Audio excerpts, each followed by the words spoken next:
Bismillahirrahmanirrahim. Assalamualaikum warahmatullahi wabarakatuh. Rekan-rekan mahasiswa mata kuliah Critical Reading saya banggakan, selamat berjumpa kembali. Dalam sesi kali ini kita akan sedikit mengulas tentang materi kita pada week kelima ya, pada minggu kelima. Kita langsung saja buka portal pembelajaran online kita, yaitu englisheducation.uhmk.ac.id. Nah, dalam week kelima ini kita akan sedikit mempelajari tentang bagaimana organisasi atau struktur research report paper ya. Nanti kita akan sedikit mengulas tentang apa yang disebut dengan artikel jurnal atau makalah yang diterbitkan dalam akademik, jurnal akademia ya, jurnal akademik, dan kita akan sedikit membedah karakteristiknya. Mengapa kita sampai pada pentingnya untuk memahami karakteristik artikel jurnal ya. Sebelum kita berlanjut, bahwa pada pembelajaran sesi pertama, yaitu tentang what is an academic journal, lalu ada perkuliahan kedua, what is scholarly journal articles, dan kemudian kita berdiskusi dalam discussion 1 ya, characteristic of scholarly or academic journal. Namun sayangnya ada beberapa pemahaman yang perlu rekan-rekan miliki sebelum kita berlanjut kepada mengevaluasi konten atau organisasi dari research report paper. Baik, kita lihat sebelumnya ya. Kebetulan ini adalah materi untuk materi modul scientific writing yang saya telah kembangkan, dan ada sesi atau bagian khusus tentang academic journals, dan di sini rekan-rekan kita coba untuk mengulas bersama-sama ya. Pertama, bahwa di sini dilihat bahwa ya, ini saya highlight ya, bahwa an academic or scientific journal is collection of papers. Nah, berarti ini koleksi dari papers ya, makalah-makalah atau tulisan-tulisan which is written in academic format. Jadi ditulis dalam menggunakan format yang sudah akademik stylenya, dan diterbitkan diterbitkan secara periodik, baik annually atau tahunan ya, atau setahun 2 kali ya, biannually atau bi-monthly ya, 2 kali dalam sebulan, atau monthly ya. Bi-monthly itu setiap 2 bulan, terus monthly tiap bulan, atau weekly tiap minggu ya, tapi ini sifatnya periodik ya. Nah, kita lihat bahwa tujuannya yaitu disseminate knowledge ya, hasil dari penelitian pada bidang tertentu ya. Jadi misalkan kalau di sini kita lihat English for academic purposes, maka artikel pada jurnal ini ya hanya merujuk kepada artikel yang membahas tentang penggunaan Inggris ya, bahasa Inggris untuk tujuan-tujuan akademik. Nah, ini.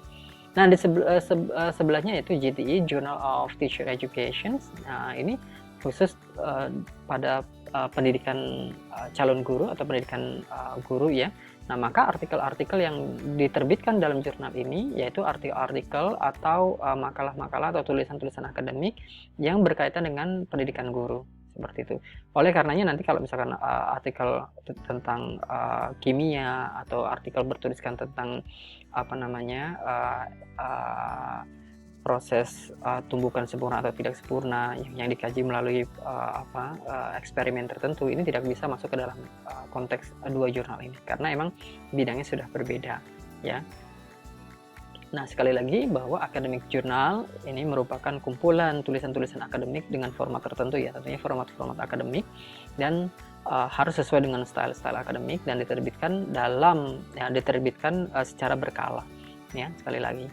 Nah, untuk bisa terbit tentunya artikel riset ya, artikel yang ditulis ini harus melalui proses open atau blind peer review. Jadi karena ini artikelnya tentang akademik, maka dia harus diulas dulu oleh para akademia, seperti itu. Jadi melalui proses membaca, terus evaluasi. Nanti setelah evaluasi terdapat beberapa temuan isu-isu tertentu yang harus dijawab atau direvisi oleh penulisnya ya. Dan kemudian setelah melalui proses review ini ya, jadi nanti ada pihak luar, akademia luar yang membaca tulisan pada jurnal, kemudian di review, diberikan umpan balik ya, dikasih feedback, dan author kemudian atau penulisnya kemudian diminta untuk merevisi artikel yang dikirimkan tersebut. Lalu setelah melalui proses review ini, kemudian jurnal editors ya, atau editor jurnal akan mengambil keputusan apakah menerima untuk diterbitkan atau menolak untuk diterbitkan, seperti itu ya. Nah, kita langsung saja berbicara tentang ya tadi ya, bahwa dalam tugas kita itu, dalam tugas diskusi itu, saya memberikan sampel kepada rekan-rekan. Oh ya, ini ada tulisan PDF. Nah, saya dalam diskusi itu, teman-teman diminta apakah PDF ini bisa dijadikan rujukan ya, atau bisa dijadikan atau dapat disebut sebagai tulisan akademik pada jurnal ilmiah. Nah, sebelum kita membahas jauh tentang kontennya, tadi ya di awal telah saya sebutkan, sebelum kita berbicara banyak tentang organisasinya atau strukturnya, maka penting kita harus mengenali dulu apakah tadi ya jurnal artikel itu apa. Yang kemudian karakteristik jurnal secara yang tampak itu apa. Nah, karena ini beberapa referensi yang teman-teman harus lihat pada artikel itu ya. Pertama, apakah artikel itu diterbitkan oleh jurnal yang berkala? Ya tentunya tadi ya, ada tahunan ya, ada setiap 2 tahun, ada setiap 2 bulan, atau setiap 3 bulan, ini tergantung sekali. Ini namanya publication period. Yang kedua, jurnal harus memiliki ISSN atau International Standard Series numbers ya. Nah, ini teman-teman harus lihat ada nggak ISSN-nya. Kalau di jurnal atau di artikel itu tidak memiliki, atau jurnal itu tidak memiliki ISSN, maka dia tidak memiliki nomor, dan ini sulit untuk dijadikan rujukan. Yang berikutnya jurnal title ya, ini judul jurnalnya ya. Nah, ini nanti ada nama editor ya, dan reviewer biasanya yang menyunting. Yang kemudian ini menarik, di sini ada artikel listnya ya. Ini agak kecil, nah saya besarkan. Nah, sekali lagi kenapa ini ada artikel list ya, sekali lagi kita merujuk bahwa jurnal adalah a collection of papers ya. Jadi kumpulan tulisan-tulisan yang mendiskusin sebuah topik yang sama. Nah, kalau ya tadi kita contoh di awal itu ada English for academic purposes ya. Kalau di sini educational research review, yang sebelah kanannya ada educational studies ya. Nah, karena ini jurnal ada collections ya, kumpulan, maka di sini harus ada artikel-artikelnya gitu. Nah, ini ada publishersnya ya, penerbitnya. Jadi kalau rekan-rekan menemukan sebuah PDF ya, PDF sebuah artikel, maka yang pertama teman-teman cari sumber utamanya, ini artikel ini ada atau diterbitkan pada jurnal apa. Nah, ini penting. Nah, lalu kemudian teman-teman harus evaluasi dulu sebelum berbicara tentang isi PDF itu.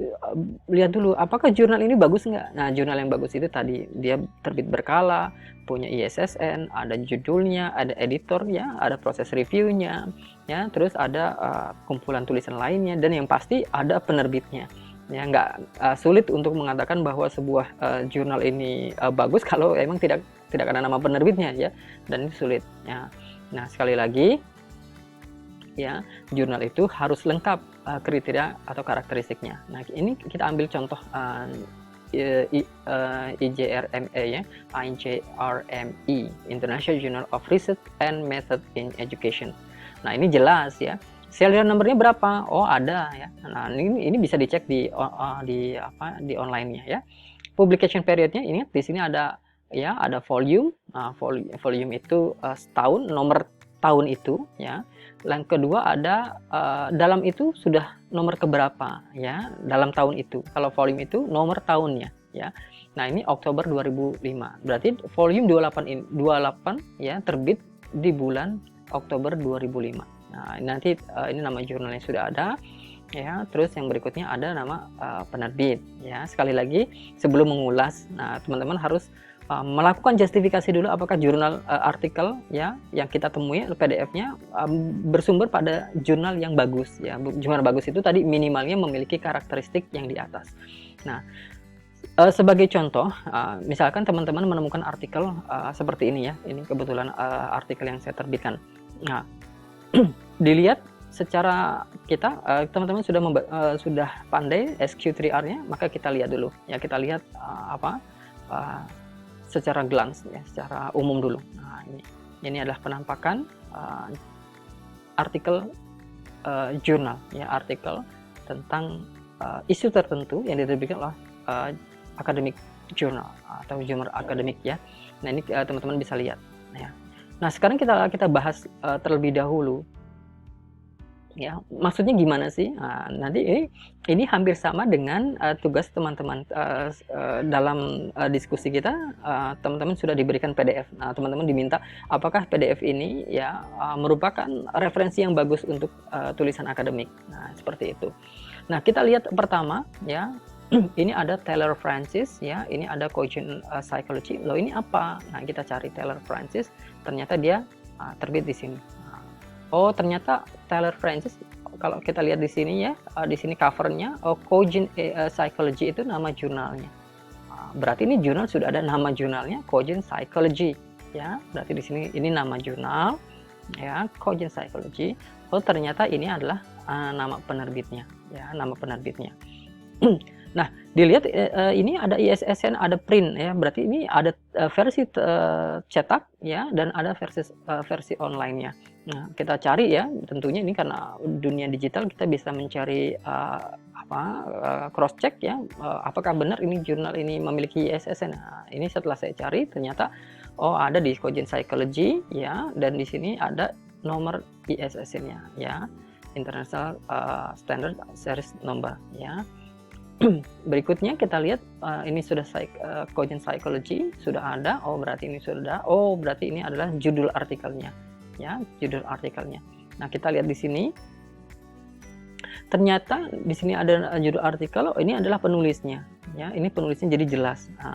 Jelas.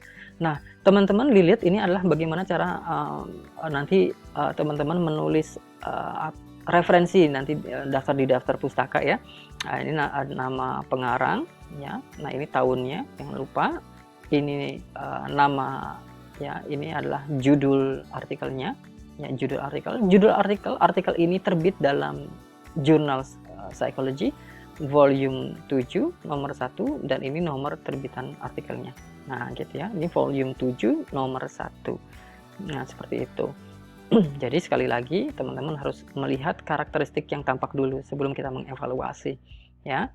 Nah, kita lihat sekarang ternyata ini ada lagi nih. Oh, di sini ada Mulyono et al. Ini tadi adalah nama pengarang yang telah disingkat tadi ya. Oh, ini Cogent Psychology. Nah, ini ada DOI ya, Digital Object Identifier. Nah, ini nomor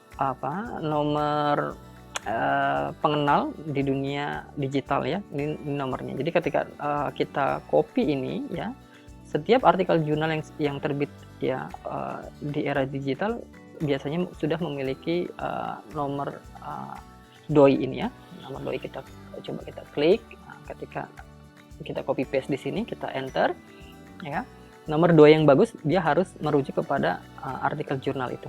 Ya, nah ini artikelnya sama. Berarti ini sah ya, benar-benar terbukti, ada, jelas gitu ya. Nah, kita balik ke artikel kita. Artikel ini ternyata ya yang berjudul Psychometric Assessment of an Instrument Evaluating the Effect of Affective Variables on Students' Willingness to Communicate in Face-to-Face and Digital Environment. Ternyata ini terbit dalam section Applied Psychology ya, Applied Psychology. Jadi psikologi terapan, dan masuk ke dalam golongan research article ya. Kita sudah diskusi sebelumnya bahwa kajian kita diskurs yang kita pakai adalah research article ya, wacana kita pakai adalah research article. Nah, artikel ini ada received ya, ini received berarti diterima oleh tim editor itu 19 Juli, dan setelah melalui proses review ya, Juli, September, Oktober ya, Juli, sebulan ya, proses sebulan review, kemudian diterima di bulan September 2020 seperti itu. Nah, ini adalah properties dari proses submit sampai proses mengirim artikel sampai proses diterima ya.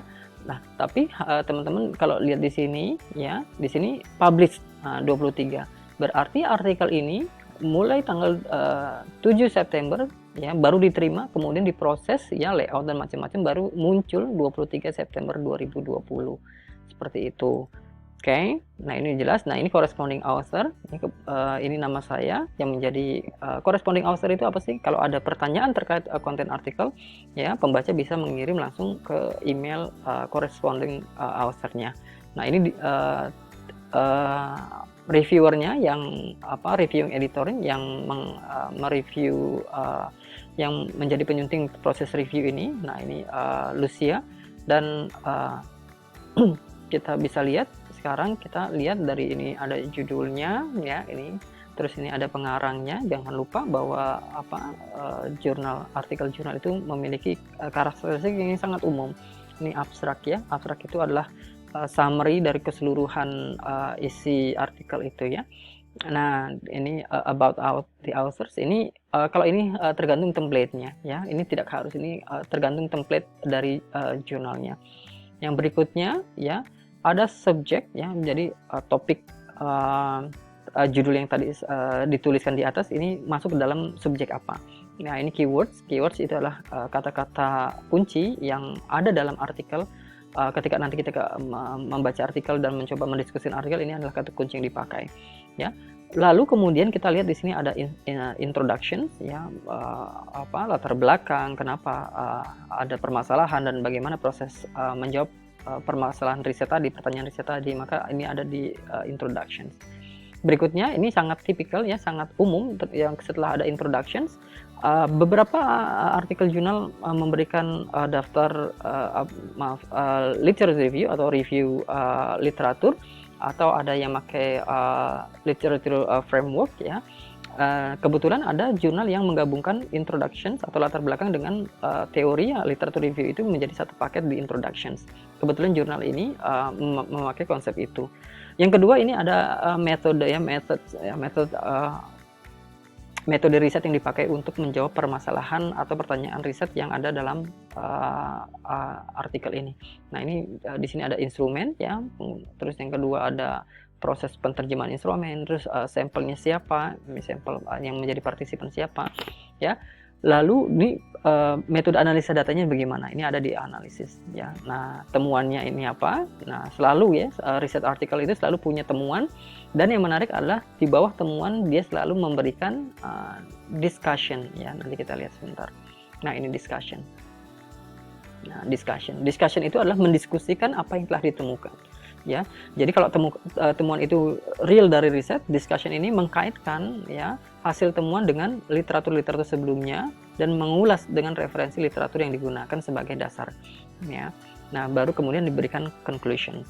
Hal yang wajib diberikan dalam artikel, research article, yaitu referensi ya. Di sini nanti ada referensi ya, teman-teman jangan lupa ini cara penulisan referensi ya. Ini adalah nama belakang, dan di sini nama depan disingkat dengan huruf ya. Terus ini tahun terbitnya. Nah ini judul ya, judul artikelnya sampai sini. Nah setelah judul artikel selesai, nah ini adalah nama jurnalnya ya. Baru di sini volume, ini volume 12. 3. Nah, dalam jurnal Innovation in Language Learning and Teaching, artikel ini ya, artikel willingness to communicate ini ada dalam halaman 221 sampai 234, dan di belakang di sini ada nomor identifikasi ya, nomor identifikasi digital di database digitalnya apa. Nah ini ada, dan ini wajib ya, ini wajib di referensi. Nah, jurnal juga memberikan acknowledgement di sini ya, seperti misalkan terima kasih telah bla bla bla bla, atau didukung oleh siapa, ucapan-ucapan apresiasi. Lalu ada jurnal yang juga memberikan kewajiban untuk memberikan informasi tentang apakah riset ini didanai oleh pihak tertentu atau tidak, seperti itu. Dan ini author details.